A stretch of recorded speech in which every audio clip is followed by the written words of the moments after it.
In the markets today, like in Burger King or in Starbucks, they are introducing largely plant-based options or even vegan options. And so you see this trend of people catching on that this is not going away. And so I'm going to discuss cruelty-free and vegan because there is a difference. It's often confused of, what's what. Vegan products means that there are no animal ingredients in the product itself, like honey or animal fat. Although the Vegan Society states that honey is at the discretion of the consumer, people are left to choose whether or not they want to think honey can be included in a vegan diet or not. I personally do not consume honey, but there are definitely people out there who think that honey is fine in a vegan diet. And so on the other hand, cruelty-free products have not been tested on animals. So no rabbits or rats have been harmed or killed in the making of the product, but they can include animal products. Sometimes products that are cruelty-free only refer to the final product and not the ingredients themselves. So when you're looking for vegan or cruelty-free products, keep in mind that vegan can refer to the ingredients that are included in the product, and cruelty-free refers to the product itself. So the terms are not mutually exclusive, and vegan products can be tested on animals, and cruelty-free products can contain animal ingredients. And although a product can be labeled as vegan, it's up to the company to decide what is and is not an animal product. For example, refined sugar, Jenny talked about this last week, that refined sugar can include ground up animal bone in parts of it. And so, it's up to the consumer to decide whether or not they want to exclude that from their diet. A company can also call themselves cruelty-free if the final product is not tested on animals, even though certain ingredients were, or if they've bought ingredients from an outside or a third-party company and added that into their product. And also, some cruelty-free companies are owned by parent companies that are not cruelty-free. And again, I think it's up to the consumer whether or not they want to decide if that is something they want to include in their lifestyle or not. And things to look for on these products are the Leaping Bunny program, which is a certified program. For those of you looking at the presentation, it's the little bunny right there. And also to look for vegan products specifically, you look for the little heart with the V in it. And these indicate that companies have applied for and are certified cruelty-free or vegan. And that does not include companies that do not certify them or do not apply for the certification. So they could be vegan or cruelty-free. They are just not certified and labeled. You can also look for these various little symbols, a lot of bunnies on there, and they say cruelty-free or no animal testing. Or there's different vegan logos. One is a vegan with a little flower coming out of the V. So I think it's just important to look at what is it saying on the back of the label. It's important to pay attention to ingredients if you know what you're looking for, as well as these little certifications. But my vegan journey started in 2016. I was vegetarian and I tried to go vegan using the 22-day challenge. However, I failed after 1 week. I was not disappointed in that at all. I did change my makeup habits and my hair products that I was using. So although my diet didn't quite stick to a vegan diet, I moved other things in my lifestyle that were vegan. So, I was making different changes and I was aware of what I was doing, but I didn't put myself down because of, this little setback. And so in 2019, on March 1st, I did adopt a vegan diet because of my surroundings. And I was conducting research on a vegan lifestyle, so I felt it was inevitable for me to go vegan, talking about a vegan lifestyle all the time with my participants and in my classes and with my colleagues. And I think it's a really good, I was in a good place to go vegan because of the support system I had. And so one thing that's really cool at Jameson is that we are able to openly talk about veganism and it's not discriminated against in any way. And so you have this support system already and people who are willing to encourage you and help you and answer questions. And hopefully this series will answer some of those questions for you. So my next topic I'm going to talk about is leather specifically. However, there are animal-derived fabrics that are also used in today's wearables, including fur, silk, cashmere, wool, and angora, as well as many others. However, I think leather is an important one, and so many people wear leather and use leather. Um, and so a lot of people have this mentality that the animal is going to be killed for meat anyways, so why waste the hide? However, that is so far from the truth because leather is not a byproduct of the meat industry. And in countries like Brazil, China, and India, cows, among other animals, are being killed specifically for their skin because it is such a large industry and it's a worldwide industry. And so other animals, such as alligators and elephants, are even being killed for their skin. So it's not like a parallel that they're killing for the meat as well as for the skin. It's all of their other products, such as meat that comes out. It's not being used as much. There's not such a high demand. And other animals that leathers can be made from is dogs, cats, pigs, goats, sheep, or even more exotic animals such as alligators, ostriches, and kangaroos. So they're slaughtered for their meat, and then the skin is exported worldwide. And so when you see a label such as Italian leather, it doesn't always mean that the animal was raised in, Italy per se. It means that the product is finished in Italy, for example. However, you lose the connection of where that animal came from, or also what animal it's even from. So it can be Italian leather, but you can instantly think it's a cow, but it is not always a cow. So buying leather directly contributes to factory farming and slaughterhouses because the skin is the most economically important co-product of the meat industry. And also leather is no friend to the environment. It shares responsibility for environmental destruction just as much as meat does because of the pollution and the toxins and poisons used during the tanning process. A study is done in Pakistan claiming that the water waste during the tanning treatment has been leaked into their water supply that civilians are drinking. And so it becomes very toxic for civilians as well. And it's not really going noticed by the government, at least. Most leather comes from developing countries where their animal welfare laws are either non-existent or not enforced at all.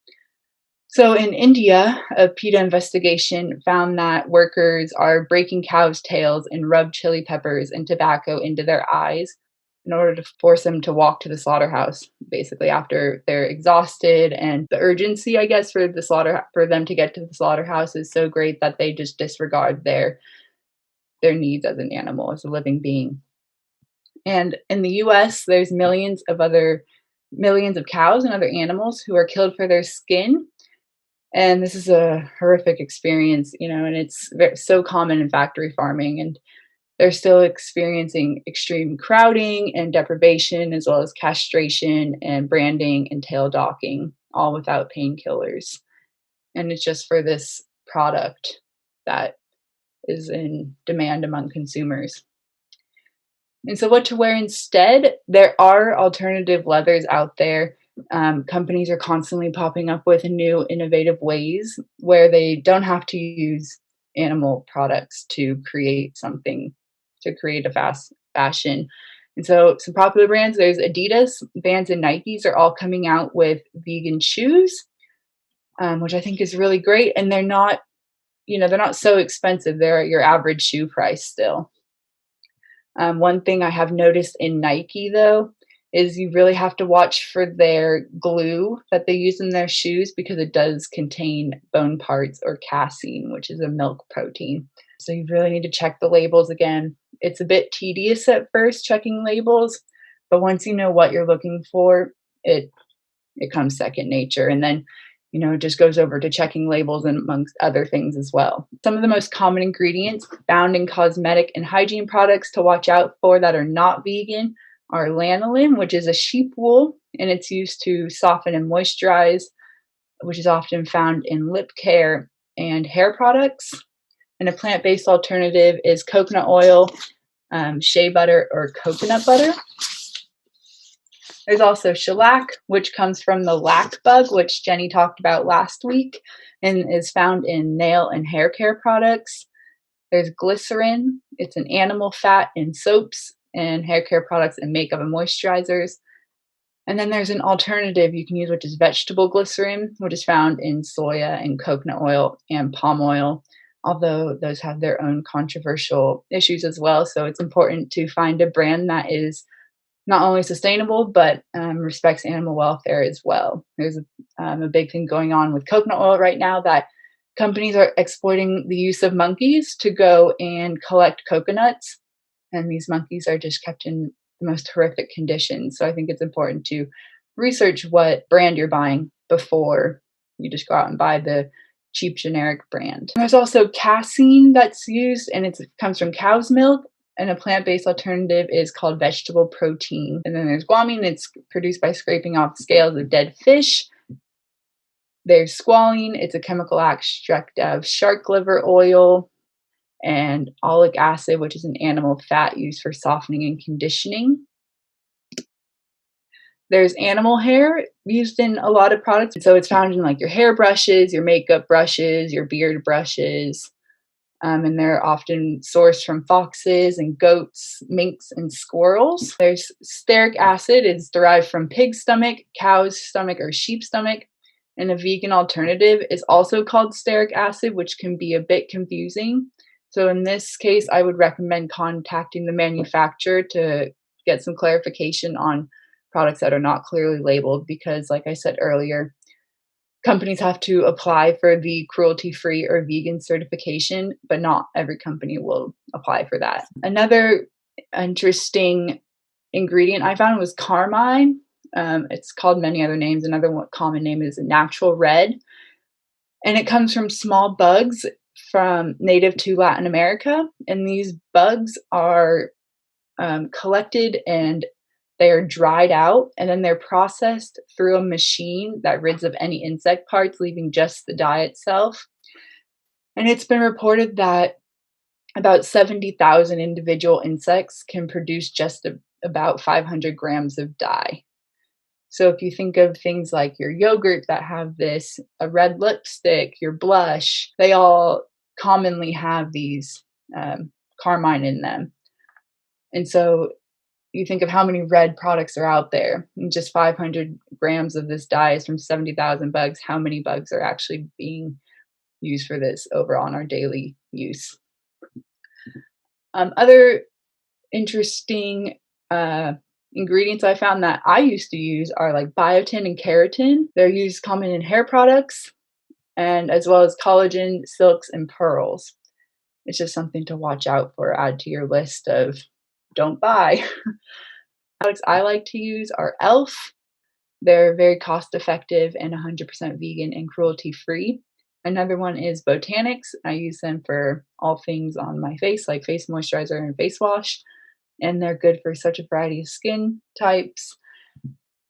I also like EO body wash or essential oil body wash. Or if I'm feeling really fancy, I like Lush. They're very sustainable. They have minimal packaging, and they're very clearly labeled vegan or vegetarian. So household products. On average, people use about 500 to 550 chemicals a day in their household products alone. And so from soaps and body washes you use in the shower to your dental hygiene or your makeup products, then add in your laundry soap and fabric softeners, your hand soap and dish soap. And if it's cleaning day, you're adding in toilet bowl cleaner, sink cleaner, all-purpose floor and carpet cleaner. And so that's just a handful of the chemicals you come in contact with, and you don't even really think twice about it. And between 50,000 to 100,000 chemicals on the market today have not been through a safety test. And when a chemical is tested, a product is labeled toxic if 50% of the animals on which it was tested die. And so that alone just shows that if an animal is being affected in such a horrible way, these chemicals are not safe for us, as well as the animal, of course. So the government doesn't test or require manufacturers to test the safety of chemicals in everyday cleaners. So you can be exposed to harmful chemicals without even noticing it within a matter of seconds.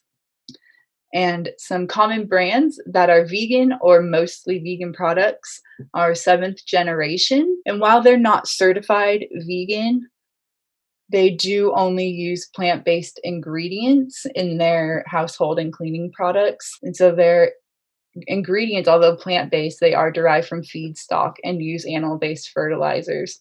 So again, this goes into how far down the line of production do you want to go to exclude animal products in your vegan lifestyle, and it's up to the consumer to decide that.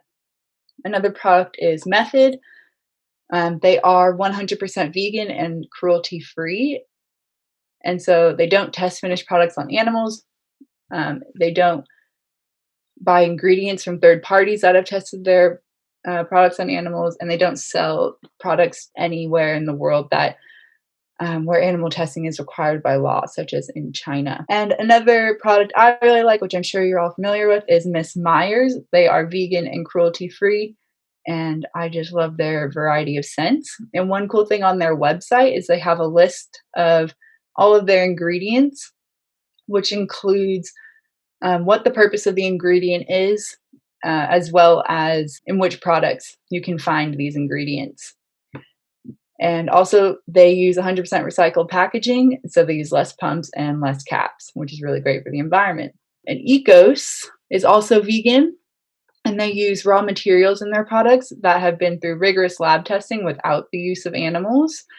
And so their products are proven safe while also being cruelty free. Now, vegan wine.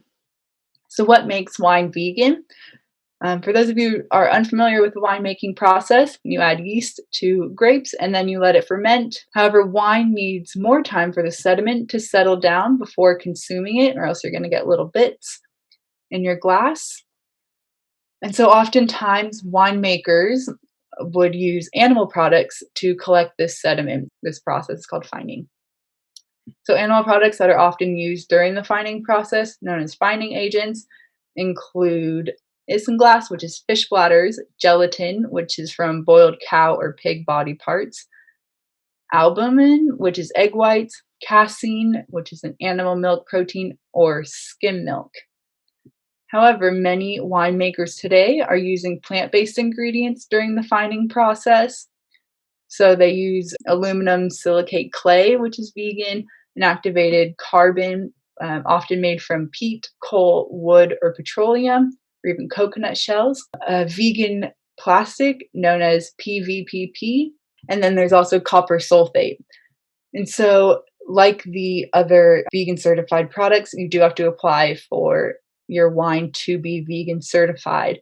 But there's also a great website, which I reference often when I am unsure of a new brand, called Barnivore, and it will tell you whether a wine is vegan or not. And some wineries in Napa Valley that serve vegan wine, to name a few, are Gloria Ferrer. All their sparkling wine is vegan, however, their varietals are not. Humanitas and Hagafin Cellars, as well as Judd's Hill and Napa, are all vegan. Farniente in Oakville, Girard in Yountville, and Amici Cellars in Calistoga. If you guys are ever in that way, you should check them out. And so, vegan companion animals, there's a lot of debate whether or not dogs can survive or have their nutritional needs are met on a vegan diet. And I believe they can be. However, it is challenging to find the right balance of a nutritional diet for your dog if they are on a vegan diet. But there's one debate is whether or not their pancreas is able to process carbohydrates and such. But there's no evidence higher carbohydrates will damage the dog's pancreas in any way. And in fact, most dogs' pancreases work well at producing the digestive enzyme that makes it possible to break down starch from these plants. And dogs produce more of the enzymes needed for starch digestion. They have much lower protein and amino acid requirements and can easily utilize vitamin A and D from plant sources. Rabbits are also probably the most vegan companion animal you can have with regard to their diet because they are natural herbivores. But again, they do have specific dietary needs that need to be met. So it's important to do your research before deciding what you would like to feed your companion animal. Also, Ecos, brand I talked about earlier, they have some really great animal shampoos and deodorizers that are 100% vegan if you are in store for a new pet shampoo. And so now I'll open it up for questions. I have some questions about like the cosmetic kind of area you went over. So Uh-huh. I like to wear a lot of different types of makeup, and have not really tried a lot of the vegan options. I do prefer more of like the prestige brands. And on your little slide, I saw there was like some Tarte and what looked like Kat Von D products. Uh-huh. And I just wanted to know your personal preference if you had tried those and in terms of like their quality, how did they wear? I really like Tarte. I like their mascara and I like their eyebrow pencil. Okay. I also have used Sephora brand has also gone completely vegan as of 2020. Oh, Urban Decay is really nice. I really like their eyeshadows and they hold really Are well. they vegan? They are. Really? I wear Urban Yeah. Decay a lot. So yay. Okay, Yeah, good. Urban Decay is vegan, which is cool. Nice. Prior to this training or this presentation today, I had always considered when talking about vegan or being leading a vegan lifestyle, I always considered that to be mainly food. So Mhm. even though I kind of had like this awareness that there were other vegan products beyond food, I never considered that because I struggle with like having a full vegan diet, like I'm really having a hard time with that. But there's a lot of other ways I can contribute beyond my diet. And so that was my big takeaway from this presentation. So thank you for that. Yeah, there's a lot of things out there that I think go unnoticed or unthought about. Yeah. Very cool. Thank you, Monica. You're welcome. Monica, beautiful presentation. I was wondering because I think people would love to absorb this a little bit more. I'm not sure how we could make this a little bit more accessible to people. I know there's apps too, right? I think there's some apps where you can go on and see if things are vegan. One thing I did when I was, learning about what products are vegan and aren't, I always had a note in my phone that just kind of said vegan products, and then I'd have little categories in that, so I can make it accessible and really visible for people to see these things because it's always better to have a visual when shopping, and you can remember. Like a shopping guide with like maybe a little tiny laminated card that we could fit in your wallet with just like the logos, like what Method's logo looks like, or Seventh Generation, what their brand logos are, because that's what we see when we're shopping on the shelves, or we're looking for the shelves. That's actually a great idea, Monica. A fun little thing for everybody. A 10-year-old in Canada, she just launched her own vegan clothing brand. That's fantastic. Well, Well, thank you thanks, again, Monica Monica. B. Great job. Yeah, Yeah, great great job. job. Thank you. You're welcome.